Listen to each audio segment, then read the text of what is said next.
talks of the year.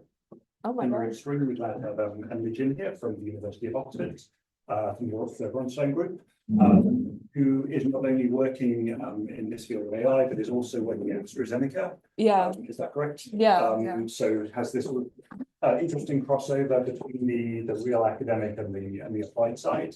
But yeah, we're super happy to hear about your research here today. So please, over to you. Cool. Thank you so much. Yeah. Hi everyone. My name is Emily. I'm a final year, or hopefully final year PhD student at the University of Oxford. My work kind of is around specifically graph neural networks within this realm of geometric deep learning. And I'm again supervised by Michael Bronstein and Ismail Ceylan. And the work I'm presenting today is based on two papers. One of them was presented at ICML last year in Vienna, and one of them was recently accepted to ICLR. So we'll be presenting this in Singapore shortly. And as the title suggests, this work is around graph homomorphisms and specifically homomorphism counts and kind of how best to integrate this into like GNNs to increase expressivity and how to kind of adapt these homomorphism counts to different problem settings based off of whatever domain you're focusing on at the moment. So, does this work? Okay, cool. So just to give a recap, I'm not sure how familiar everyone in this room is with graph neural networks, but the basic idea is that given some sort of graph, which we parameterize by a set of vertices, edges, and X would be node features, what a GNN does is it iteratively computes a representation for each node in the graph. So on the left here, we have a caffeine molecule, which is very familiar to myself and probably some people in the room. And essentially what you would do to encode this is, the atoms are represented as nodes in the graph, and then the bonds are represented as the edges. And for each of these nodes, you have a feature representation vector. And how a GNN works is that at each layer, it performs this thing called message passing. So you aggregate your own features with the features of your neighbors. And you do this for, let's say, n number of steps. And then at the end, you feed this through some decoder, which could be like a multi-layer perceptron or something like that. And you end up with whatever regression or classification target you're looking for. And in this case, we just present solubility. Now, the issue with these graph neural networks and this kind of like message passing neural network framework is that they're upper bounded by the one-dimensional Weisfurler-Lehmann graph isomorphism test. Again, not sure how familiar you guys are with this, but just to give a high-level overview, this is also kind of like an iterative like color refinement algorithm where the task is to determine, okay, given two input graphs, are these like the same graph or not? And the issue is that 1WL and by extension, like message passing neural networks and GNNs are not really able to distinguish between two graphs that are obviously not the same, right? So in this case, we have G1 and G2, which G1 is two triangles and G2 is like a 6 cycle. But because each node in both of these graphs, they both have two neighbors and like both graphs have 6 nodes, like these sort of algorithms won't be able to determine that they're actually different. And they'll treat them as the same, which is obviously not a good thing because if you want to build some sort of classifier, you want the classifier to know that, okay, these two graphs are different, so that you should produce different outputs at the end of the day. Cool. And so one way that people have kind of tried to address this limitation, especially in terms of counting patterns or cycles within a graph, is to actually just inject these counts directly into the graph neural network. And there's kind of two main paradigms that people have been using, or I guess the big models. The first one are called graph substructure networks. And in this case, they enrich the feature representations with the subgraph isomorphism counts. And later on, another group proposed local graph parameter GNNs, where they enrich these feature vectors with homomorphism counts. And just to give a quick recap, and because I'm about to say a lot of words that end in orphism, I just want to make sure I'm on the same page, that isomorphisms are a mapping between two graphs where there's a bijective map between like graph H and graph G. So that means all edges are preserved and all nodes are preserved. And a homomorphism, again, is a mapping between two graphs, except the difference is that it's not necessarily bijective. So you can map two different nodes in the original graph and collapse them into one node in the homomorphic mapping. And in this case, we have an example of you can map a 5-cycle into a triangle. And we can see here that all of the edges that are in G prime are preserved in H prime if you follow like the mapping of the vertices, but not all of the nodes are preserved. So that's kind of a quick overview of homomorphisms. Now, just to go back to some of the solutions that I proposed on an earlier slide, they're all kind of based off of counting specific patterns, right? So if you took this 5-cycle as your pattern of interest, a graph substructure network would not be able to distinguish G1 and G2 because there are no 5 cycles in either of these graphs, right? So that you're kind of still at a loss for trying to figure out if these two graphs are the same or not. But as we saw in the previous slide, we can map 5 cycles into triangles. So you know that there exist homomorphisms into G1, but none into G2, and that would be enough to distinguish these two graphs. Now, on the flip side, if you were only to use homomorphism counts, these two graphs are slightly more complicated, but take my word for it that the number of homomorphisms of 5 cycles into each of these two graphs is exactly the same. But it's really easy to see that the number of 5-cycle subgraphs is different because you get 2 in H1 and then none in H2. So in this case, GSN would be able to distinguish the two graphs, but LGP GNN wouldn't. And so they're kind of like use cases where one works when the other one doesn't. And that kind of really begs the question, like, is there a better approach that really unifies these two methods and comes up with like a more consistent way of being able to distinguish graphs and therefore provide more expressivity for your graph neural network model? And long story short, the answer is yes. And it comes from this idea of graph motif parameters. And this is kind of a concept from graph theory, but the main idea is that a graph motif parameter is any graph parameter that can be expressed as the finite linear combination of homomorphism counts. So as you can see here, I put up the equation for that. And the graphs in the support of whatever graph parameter you have, so this would be like the Fi graphs, these are referred to as the homomorphism basis. And the cool thing here, and like why it ties back into this whole exposition, is that for any graph, the number of subgraph counts into a larger graph is also a graph motif parameter. So we can see here that the number of subgraphs of a 5-cycle into some host graph is equal to this equation, which is calculated as like essentially the linear combination of homomorphism counts. And how you actually obtain the homomorphism basis is that you start with your target pattern, and then kind of similar to previously where we showed you can contract non-adjacent vertices, and you can iteratively do this until you can't contract non-adjacent vertices anymore. And that comes up with your entire homomorphism basis.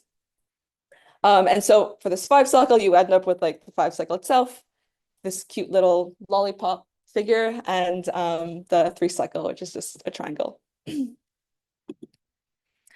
Okay, so essentially the main theorem of this first part of the talk is that if you enrich a graph neural network with the homomorphism basis counts, then this will be more expressive than if you provide just the graph motif parameter at the end. And there's a lot of really complicated math that goes into this, but kind of the main idea and analogy that I like to use is that, like, if I give you a cake, then, you have a cake, right? But if I give you the ingredients to make a cake, like, eggs, butter, sugar, whatever, you can make a cake, but you can also make like an omelet, pancakes, all these other different things. So if you kind of treat a GNN similarly, right? If you only give a GNN like the final graph motif parameter, it can only distinguish things in that case. But if you give it like the homomorphism basis, which are kind of the building blocks to make whatever parameter you're trying to express, then it's able to capture that many more things. Cool. So just to give another closer look at this concept of the homomorphism basis. So right here I have, these are the 4 graphs in the basis of the 3-hop path. And when you look at it, you can see that this triangle graph is actually cyclic, and that means it's a 2WL graph. And again, not sure if people know what tree width is, but there's kind of a theorem linking distinguishability by like higher order WL with tree width. And essentially, it's just a measure of how cyclic a graph is, right? So if you have like these sorts of linear graphs, which are just 1 or 2 hops, that's a 1 WL. But anything cyclic is 2 WL. Things like the 4-click are like 3 WL. And from here, we know that if we have like a 1 WL GNN network, so something like a graph isomorphism network are shown to be like, or shown to match 1 WL in terms of expressivity, it still won't be able to count the number of 3-hop paths in a graph because the basis contains this higher order component, which is actually quite an interesting result, because you would think that like, oh, if you have an acyclic graph that you want to count, that an acyclic model would be able to be enough to do that, but it's not actually. And the nice thing is that it kind of tells you exactly what information is missing. So with GIN, you only need to add the triangle. Like, you don't need to add the 1-hop, 2-hop, or 3-hop paths, because the model already takes care of that information for you. And now you're able to like exactly pinpoint what information is missing to reach the targeted level of expressivity that you need. Okay, so just a quick recap of this section. So using the homomorphism basis gives you more expressive models. It helps avoid redundancy in feature selection. So like in the previous example, you don't need to add the entire basis, you only need to add the missing parts of it. It's computationally efficient. So there's again another paper that shows that computing the homomorphism basis is essentially provably the fastest way of computing a graph motif parameter. So this will work much faster than if you were to use some other sort of like subgraph counting algorithm like VF2 or something. And also the nice thing is that it actually goes beyond specific pattern counting. So graph motif parameters extend to like first order logics. They can tell you about connectivity and other graph properties of interest. So if there's no like specific parameter or like pattern that you want to capture, it provides a really nice framework for kind of doing like a catch-all. And we have some experiments that kind of speak to this. So we'll go into that a bit later. Okay, so into the experimental section. I think the first set of experiments that we do are on this zinc molecular data set. So this is just a pretty small 12,000 molecular data set. And the task is you want to predict the constraint solubility of a molecule. So this kind of harkens back to the example at the very beginning of the talk. And in this case, if we consider the pattern of interest to be the 8 cycle, we see here we pick 3 very standard graph neural network architectures. So GAT is like a graph attention network. GCN would be the graph convolutional network, and GIN, as I mentioned before, is the graph isomorphism network. I really like this graph because essentially what we do is we use more and more of the homomorphism basis as features for each of these models. And you can see the gray line is essentially like GSN. That would be like what the graph substructure network would give you. And that's like you only add the final 8 cycle counts. And it's nice to see that essentially all the models, once you use the entire homomorphism basis, are able to surpass that baseline. And more importantly, like GAT, which starts off as by far the worst network, actually converges to the performance of GIN once you add these homomorphism basis counts, because you're essentially maximizing the amount of expressivity that you can get out of these features. And kind of harkening back to the point of reducing redundancy, GAT and GCN, they don't even reach 1WL in terms of expressivity, so we can use the entire basis for that. But for GIN, we exclude the 1WL basis components, so that would be any of the acyclic basis graphs. And we only include the higher order ones. And as we mentioned before, it evens out because the model is already able to account for those features to begin with. Okay, next we have some results on QM9, which is a larger molecular data set. And we have 130,000 molecular graphs here. And instead of just regressing over one property, the task is actually to predict 13 different quantum chemical properties. So these are things like energy levels, like and whatnot. And the challenge here is really that there's no one specific like pattern or property that you want to target because you have 13 different things you want to predict, right? So instead, what we do is that we actually build our, let's quote, homomorphism basis with all the graphs up to 5 vertices. So essentially all connected graphs up to 5 vertices, we take the homomorphism counts. And this is kind of like a catch-all for all the different graph motif parameters that you might want to be able to express. And we also include the 6 cycle as well, because from domain knowledge, we know that 6 cycles are very prevalent in molecules, like if you had like a benzene ring, let's say. And another pretty cool thing about this experiment is that instead of concatenating these features at the node level, as is what's traditionally done in a lot of GNN models, we actually use one final graph level array of counts at the very end, like right before the final decoder. And this is quite nice because if you have more complex GNN models, then you don't necessarily want to be messing with features at the very beginning because that might like propagate throughout the network if it's quite difficult to train. And so this way you can include that extra expressivity right at the very end and not mess with like the internal mechanics of a more complex model.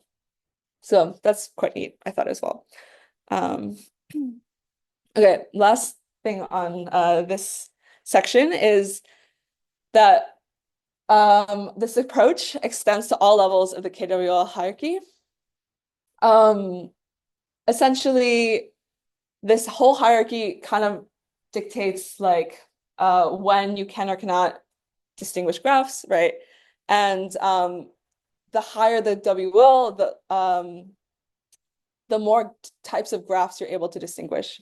So Breck is like this new synthetic expressiveness data set. And they essentially give you 400 pairs of graphs. And they say, can your model distinguish these 2 graphs?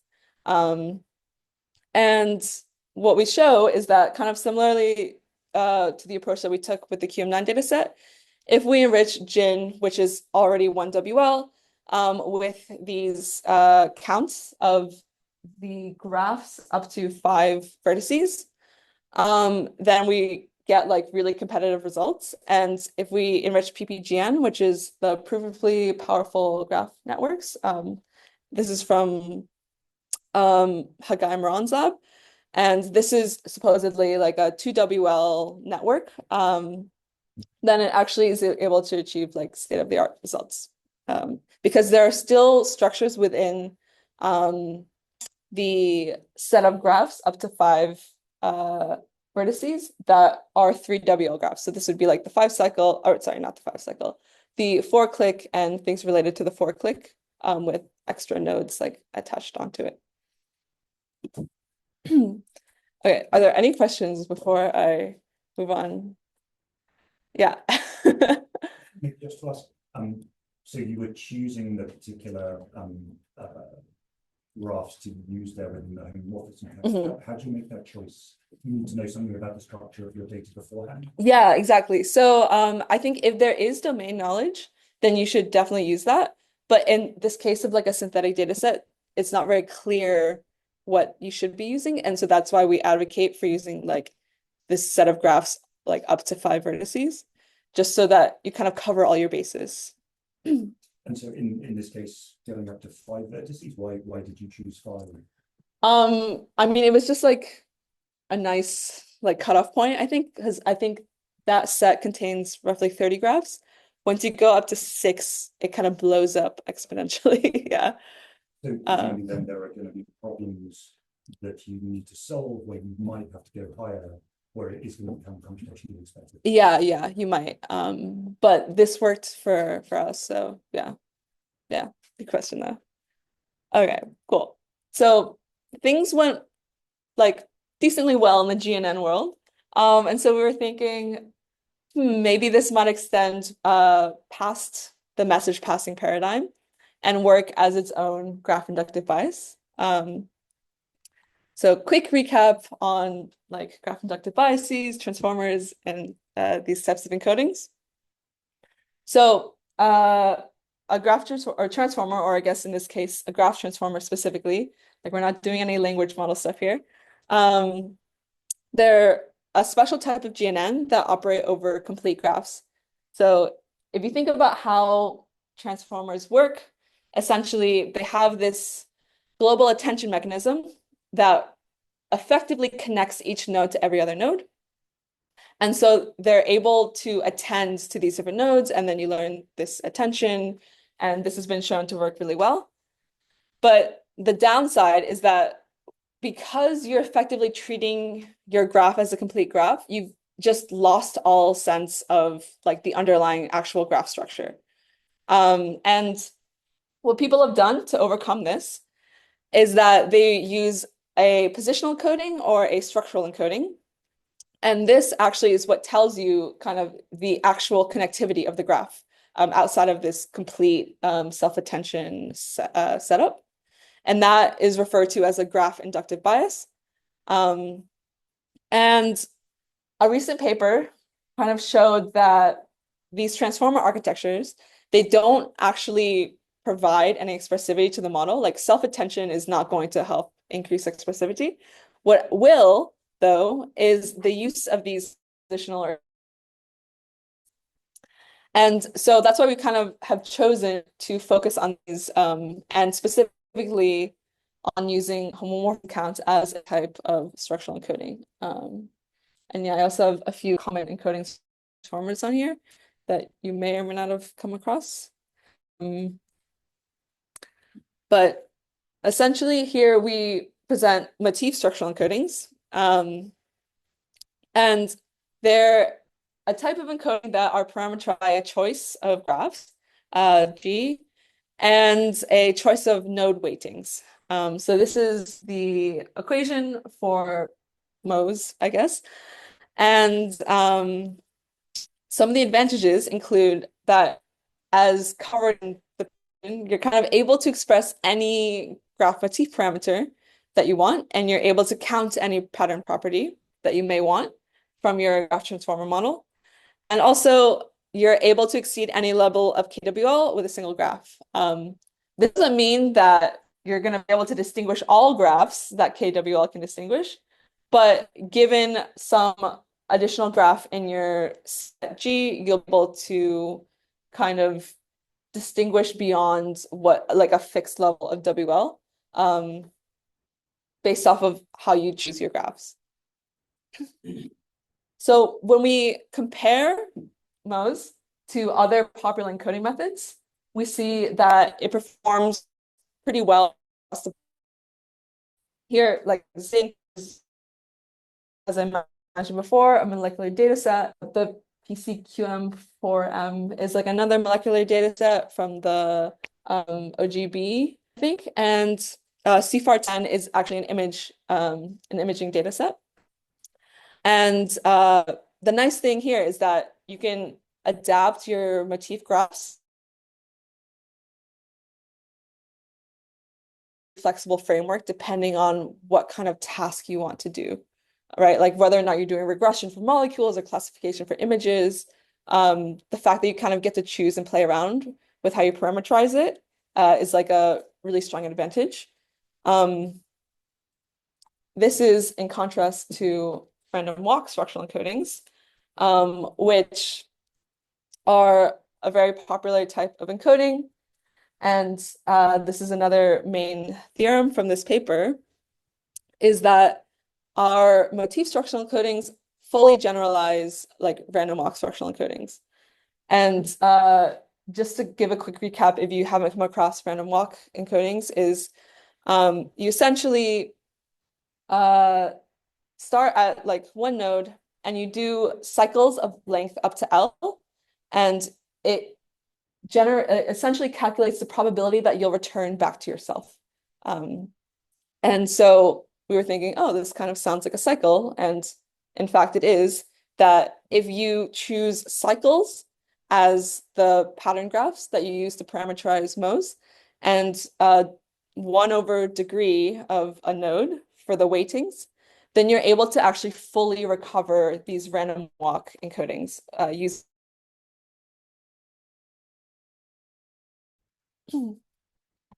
well, and these are just some more results showing that empirically the experiment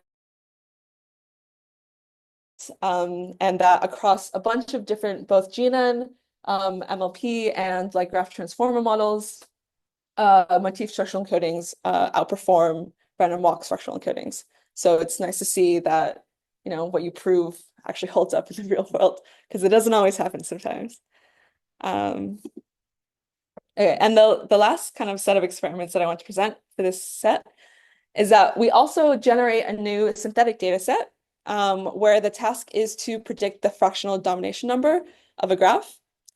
This is again very graph theory-esque property, but it's nice because it has a lot of very kind of inherently global properties, and you need long-range interactions to be able to predict this property, because it's essentially like assigning fractional numbers so that you and your neighbors sum up to 1 is kind of the general description of it.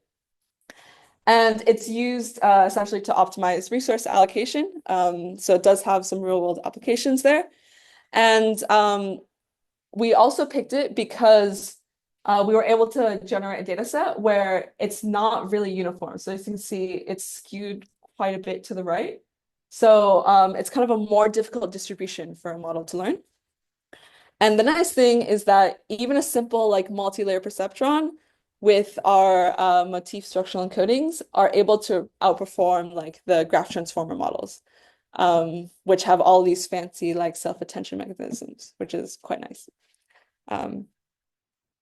Okay, so just to wrap things up a bit, if nothing else, know that enriching a GNN with the homomorphism basis of a graph motif parameter will yield more expressive architectures, and that this extends to all levels of the KWL hierarchy. And kind of the results of this first section really bring us closer to answering like what features are actually important when you're parameterizing these graph neural networks. And it's really nice to have like a more principled way of doing things, because kind of previously people were just trying random things and seeing what stuck, but now we have like kind of a grounded theoretical framework for how you should be incorporating these features. And also these homomorphism counts were great like by themselves as a graph inductive bias if you want to use them in conjunction with like either a MLP or a transformer model. So beyond the message passing framework, essentially. I think some brief open questions that still exist are, first of all, how to effectively incorporate these homomorphism counts. So the actual numerical value of these counts can get quite large depending on how large your host graphs are. So finding effective ways to normalize them in a manner that is kind of friendly to your GNN, let's say, is still kind of an open question. And also, going back to the first question, there do exist different basis decompositions if you have very complex patterns. So we haven't quite tested how robust these networks are to different decompositions. I think it should still be fine, but like it could still be empirically interesting to look at. So yes. Are there any questions? I hope that wasn't too. Okay, thank you. Yeah, are there any?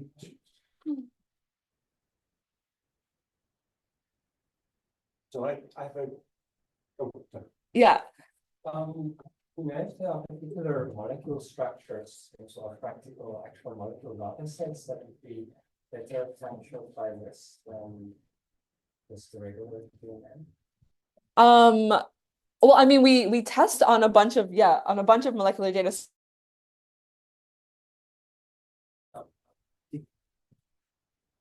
Oh, why in particular?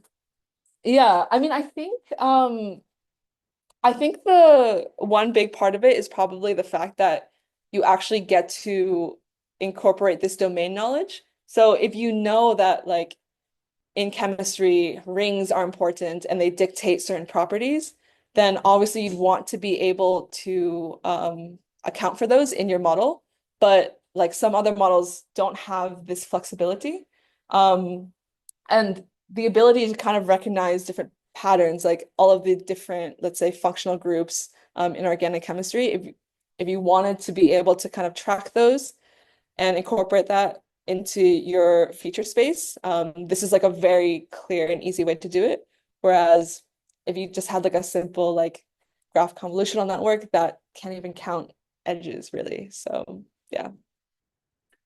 So maybe then on a similar sort of question. Mhm. So in the example you had everything below C5 Yeah. that you were including, can you then use saliency mapping techniques to figure out which of those features are actually important?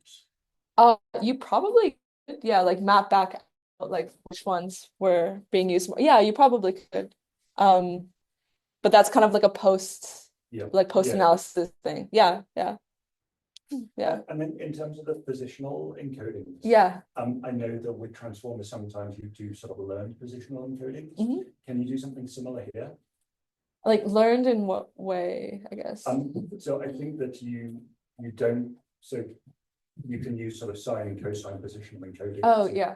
With text, for instance, but I think, and yeah, you can correct me if I'm wrong, there are ways to actually learn the function of the positional encoding from the actual position into some learned function. So, I mean, you just have define a separate embedding for each position. Yeah. Fixed or relative positions, and then you just learn. Yes. Just become one. Yeah. And I don't know if there's a similar thing here for GNNs.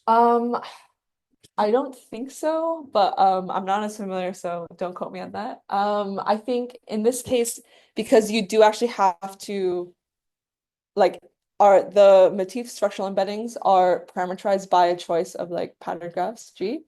You probably have to specify that in advance. That being said, you could probably play around with like a few different parameterizations, but I don't think there's a way of kind of learning specifically which graphs to use unless you kind of like your first question where you run the model once and then you kind of backtrack which features are important and then you kind of tailor your set more towards those important features. Yeah. And then just going to your other job, so the work at AstraZeneca, Yeah. are you using these sorts of techniques now within that, and have you seen that it's been helpful? I mean, a little bit. So I'm working with the kind of biomedical knowledge graph team there, and essentially their goal is to predict new like disease gene targets.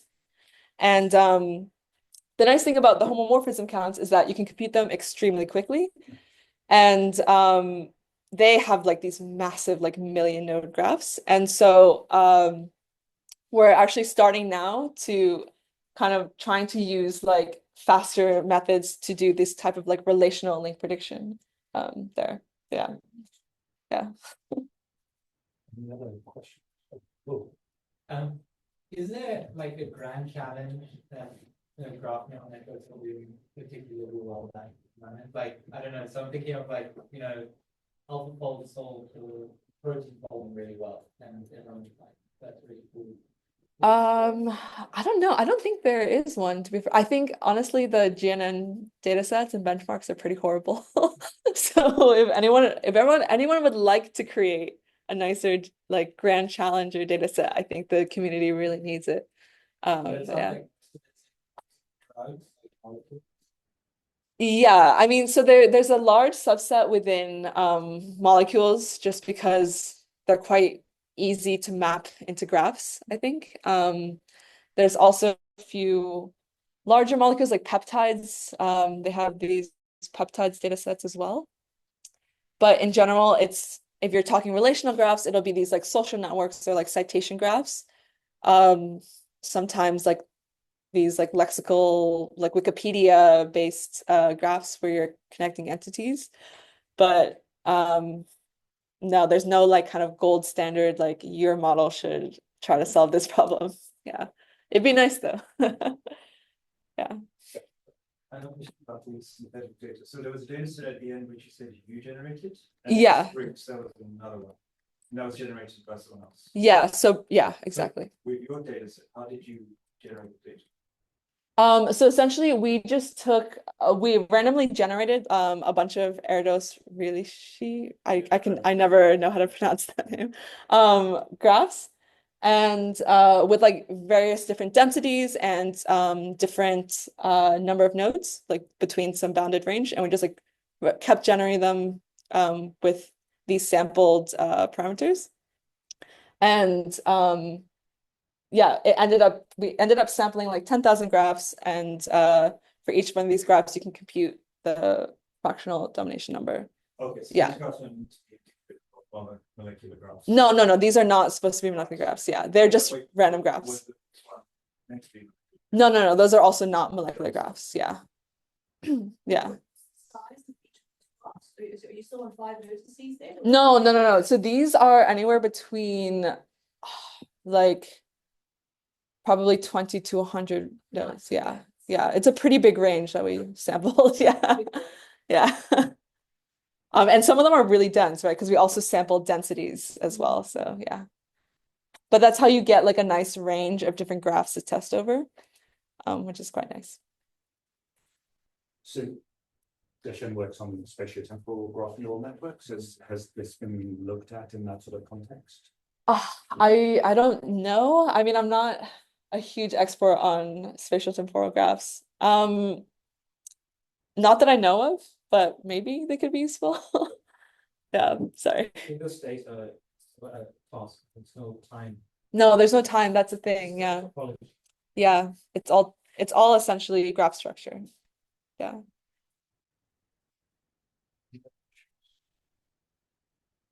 Yeah. Curious, I see your PhD student in computer science. Was your undergrad also in computer science, or what's your background? Because you're not doing a lot of maths and biology, chemistry. Chemistry, it sounds like.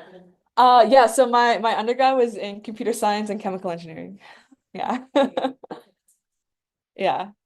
Well, it was really like I wanted to be a chemical engineer, and then in the US it was like you either become a consultant or work for big oil. And I was like, I don't want to do either of those things. So then I switched to CS, yeah.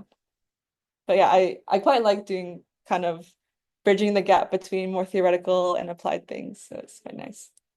And do you know what you're going to do after you finish the PhD? No idea. That's a problem for future me. Yeah. So, so this, the notion of expressivity. Yes. Yeah. So I can see that it's more expressive, that it can pick up more patterns or Mhm. get more patterns. Yeah. Is that the primary reason, or is it also linked to explainability? So, it's a good question. So expressivity is more linked to, can a model distinguish two graphs? And I think that's why everyone's kind of obsessed with this whole like graph distinguishability problem, because if you can assign different embeddings to different graphs, then you kind of get one step closer to building a more general model. Whereas if your model is treating graphs that are clearly different the same way, then that is both not very explainable, and also just wrong, and you don't want to do that. I don't necessarily think that expressivity is directly tied to kind of producing like more explainable models, but it is kind of just one step closer in terms of, okay, this model can at least distinguish between graphs, and that way we know that they should have different outputs and they can treat them differently. Yeah. Related to this point, and what Jonathan said about saliency mapping. Yeah. What about if you like saw that, oh, the model to predict how soluble these things are, Mhm. clearly relying a lot on accounts of this homomorphism, like Yeah. this, then you like look at what that thing looks like, and you're like, oh, that's when there's a Yeah. girlfriend in chemistry. This thing means it's I don't know, smells like this or whatever. Yeah. And in that sense, you made it a bit more explainable because you're like, oh, Yeah. GNN's looking for this substructure to predict solubility. Yeah, definitely. I mean, like if you were to do this kind of like reverse feature engineering, you could definitely get one step closer to that. But I think a lot of people, or most people, aren't really doing that. But yeah, this could be a nice way of doing that for sure. Especially since I didn't even get into it, but like some of the work that I do with AstraZeneca is that because they're relational graphs, you obviously need typed nodes and typed edges. And so everything here is on homogeneous graphs, but you can start specifying like, oh, I want this pattern where like we have either one hydrogen or one oxygen and like something like that. Or like you enforce that it will be of a certain type, and then that also further delineates kind of the search space. Yeah. So this is a kind of, I assume, the mathematical foundations that I don't know enough about. Mhm. This sounds like a graph pattern language. Is that what it is? So I don't think it necessarily counts as a graph pattern language. And that like two of my collaborators come from a logic background, so I think they're very conservative with the term language. But I think there definitely are some mappings, especially between graph motif parameters and logic. So there's a specific class of graph motif parameters that kind of have to do with, or that are kind of linked to satisfiability of certain constraints. And that you can probably then further map into some sort of like first order logical equations, but I don't think it constitutes like a full language, I would say. Yeah. Yeah. Yeah. I worked with like GNN. I did a project GNN like 4 years ago. Yeah. One of the issues at the time was that because of like how the data structured and stuff, it didn't work as fast on hardware accelerators than say like really optimized models like the transformer did. So GNN libraries were just like slow. And they like the libraries that exist now, I don't know, they optimize GNNs to run better on hardware accelerators. They definitely do run better these days. I think like, especially in all the experiments we run, GNNs run way faster than like a graph transformer. But yeah, like there's like at this point, I feel like there's so many different customizations you can do. Like there's one guy in our lab who writes his own kernels to like speed things up. But in general, I would say like in terms of the hardware side of things, like there exist very nice packages like within PyTorch geometric that's specifically for graphs and like GNN models that you can use. So yeah, better than probably 4 years ago. Yeah. Awesome. If not, thank you so much, Emily. Thank you for having me. Yeah.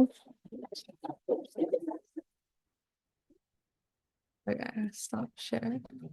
Yeah, thank you so much. Yeah.